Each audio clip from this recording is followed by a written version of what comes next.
আসলে চোর যতক্ষণ পর্যন্ত ধরা না খায় ততক্ষণ পর্যন্ত সে চোর না।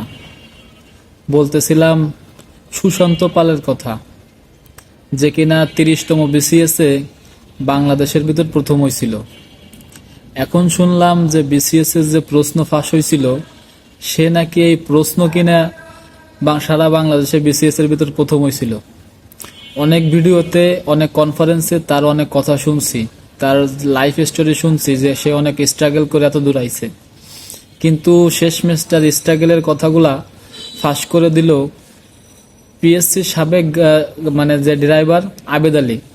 সে যে 105 জনের লিস্ট দিয়েছে যে তারা প্রশ্নপত্র কিনে বিসিএস ক্যাডার হয়েছে, তাদের ভিতরে এই 105 জনের যে নামের তালিকা দিছে তার ভিতরে সুশান্ত পালের স্থান হচ্ছে 11তম।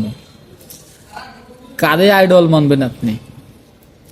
চোর ধরা না পড়া পর্যন্ত তো সে চোর প্রমাণিত হয় না। তা যাদেরকে মোটিভেশন ভাবতাম, যাদের লাইফ স্টোরিকে অনেক মানে মোটিভেট করতো, আমাদের মোটিভেশনাল স্পিকার ছিল, তাদের যদি এই অবস্থা হয়, তাহলে বাংলাদেশের যারা অন্য অন্য ডিপার্টমেন্ট আছে, অন্য অন্য ভালো জায়গা আছে, যারা বড় বড় ব্যক্তিত্ব আছে, না জানি তাদের কি অবস্থা।